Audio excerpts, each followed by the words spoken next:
Hello, MassCom 2010 storytellers. Welcome to this PowerPoint presentation with narration about your final story, feature story writing projects. My goal here is to lay out details you'll need to succeed on your final feature project. Please note that I have made some changes to the parts of this. Most of it is the same as outlined in the syllabus, but I have made some changes to accommodate the change in the structure and the timing of our course. So here broadly is what you need to know. This is a 4-part assignment.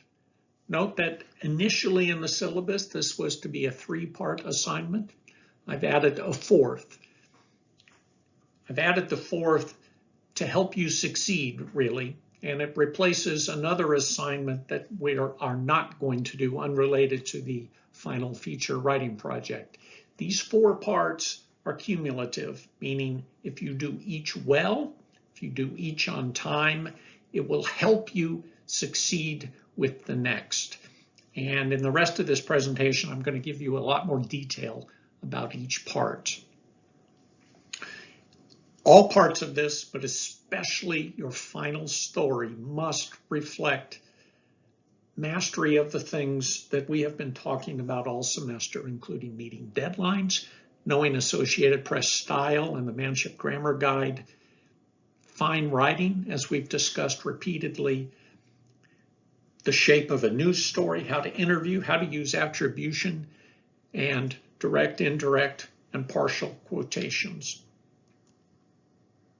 These 4 parts collectively will account for 10% of your grade, although each of the 4 parts will be weighted a little differently within that, and I'll explain that as we go. So broadly, I want you to understand what your final feature story will be. It'll be a story about an interesting person whom you will interview. That story should reveal the person's character and personality. And just as you did with your short interview stories with a classmate, it should focus on something unusual, inspirational, adventurous about that person and his or her life. You should avoid writing a straight biography. My profile subject was born, lived, and is about to die.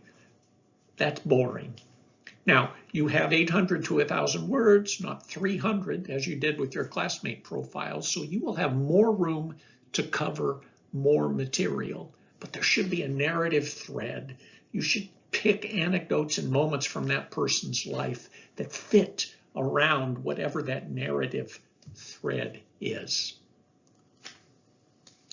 And the story should provide depth by including interviews with at least 2 people other than your profile subject, interviews about the profile subject. We didn't do this with your classmate interviews. This is added and will make this a more complex and interesting story. A note about safety in our new world.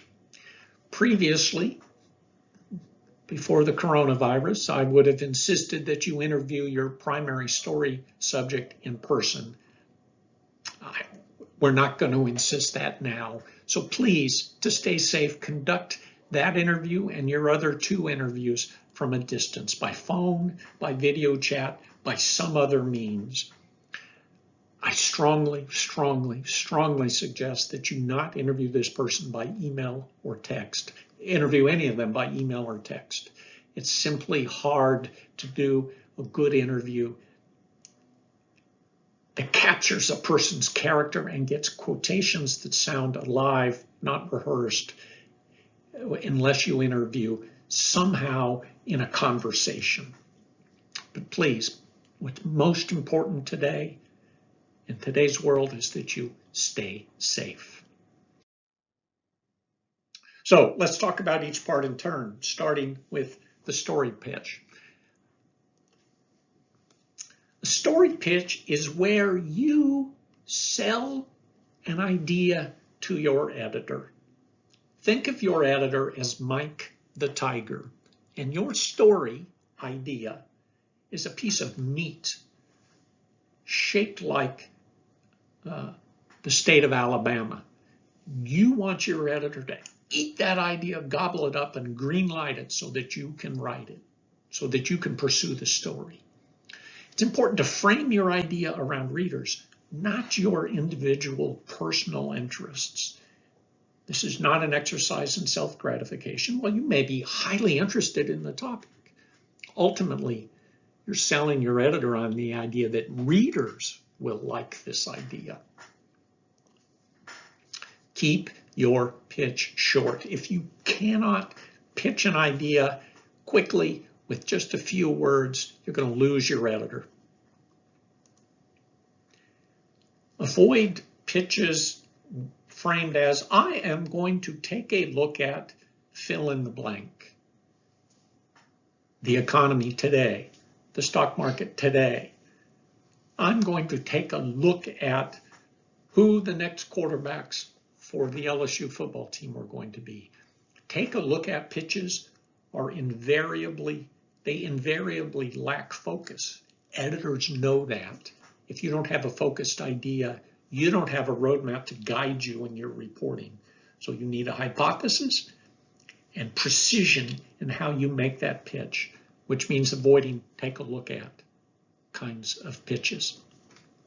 Be precise, be concrete, and be honest. If you have a hypothesis, be honest about what you're basing that hypothesis on. Have you already done a little reporting? Do you already have some documents? Do you have some evidence? Or is it are you riding your gut here?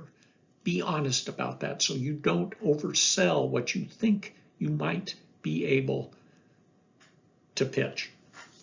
And then give a realistic timeline for completion. Don't say it's going to take a day and a half to report and write if you honestly believe it's going to take a week and a half. In your final feature pitch to me, some of these things I've already given you. I've given you the timeline. I've framed the basic outline of the story. Please use the Word document template that I've placed in Moodle. It solicits specific kinds of information from you. Not a lot. This will not take you long. Most importantly, you will identify the profile subject and include contact information for that person. Almost certainly I'm not going to contact the person, but I want to know that you have the contact information. The final feature pitch document also asks you whether or not you have already spoken to this person and secured permission. I hope that you have.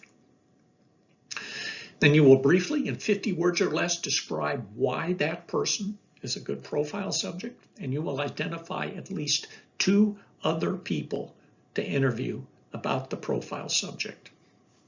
This should be no more than 1 page. It's weighted at 50 points in the final feature writing project grading, and it is due to me by midnight on Friday, April 3rd.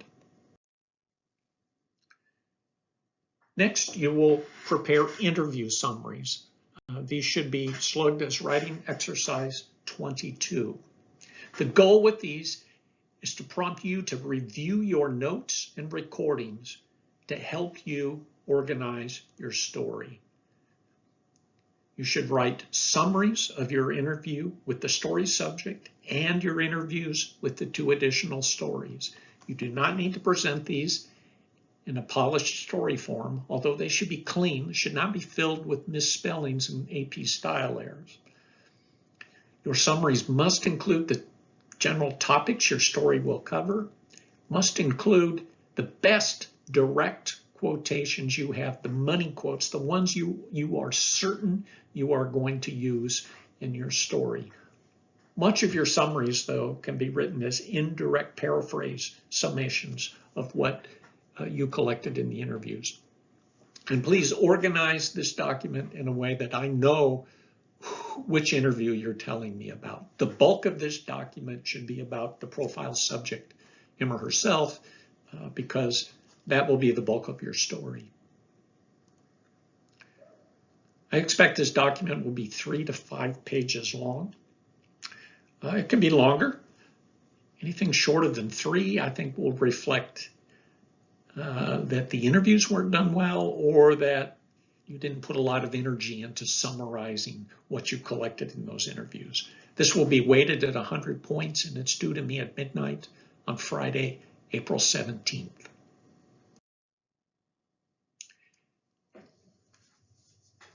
The third assignment in this collection of final feature writing assignments is for you to write your lead and nut graph, slug writing exercise 23.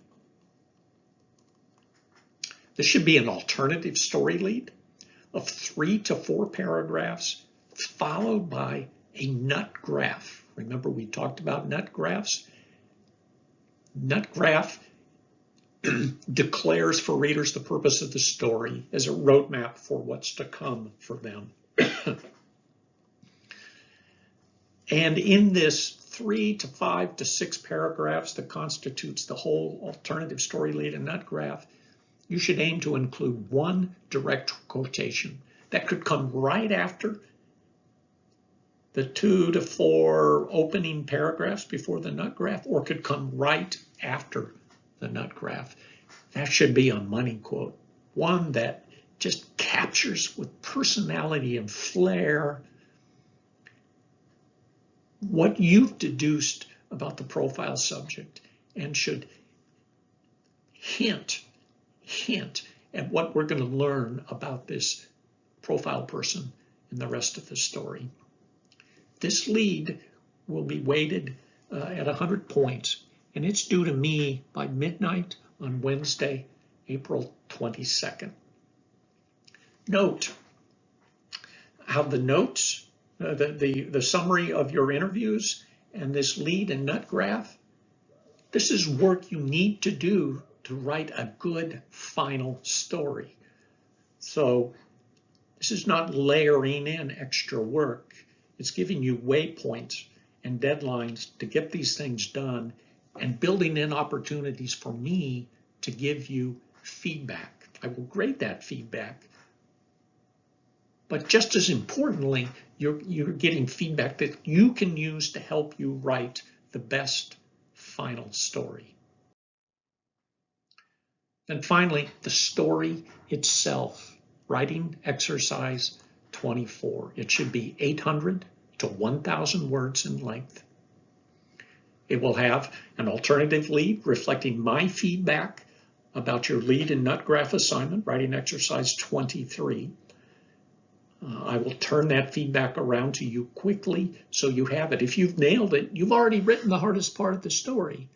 If you haven't nailed it, you'll have feedback from me that will help you do a much better job on your final alternative lead for the feature story.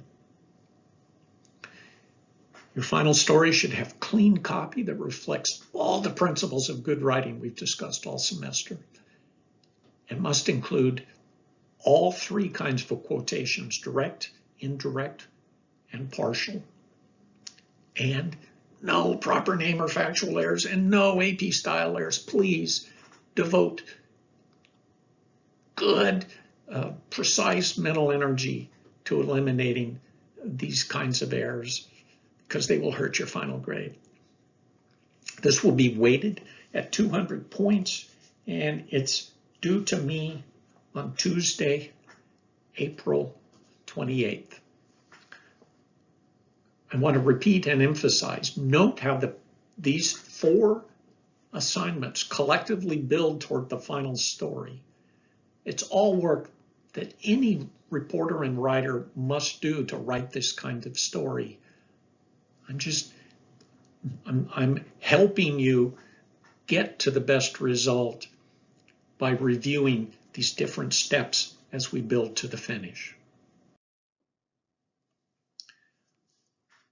Also, I'm building in opportunities for you to solicit feedback on your final draft of the story before you turn it in for grading. I will be available to review early drafts on April. Remember, your final story drafts due on April 22nd. I'll be available on April 23rd, 24th, 27th, and 28th. That's a Thursday, Friday, Monday, and Tuesday. If you give me 24 hours notice, we can schedule a one-on-one Zoom meeting. We can talk by phone, however you'd like. You will need to share your draft with me. Now, a note, I am not going to do a final line-by-line edit. I'm going to read it and give you big picture feedback. The lead is still not quite here, and here's why. You've misspelled an important proper name in this story. You need to find it. You are missing several kinds of AP style, or you have punctuated quotations incorrectly. I'll give you broad feedback, but I'm not going to do a line-by-line edit. I'm not going to do your work for you, in essence.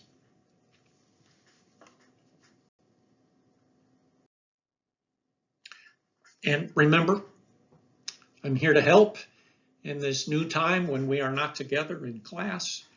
Here's how to reach me. You can always reach me by email. I've provided my cell phone because I'm no longer in my office. I will be online in Zoom for my regular office hours on Wednesday mornings and Thursday afternoons, and I will meet with you by phone or Zoom by appointment. Just let me know.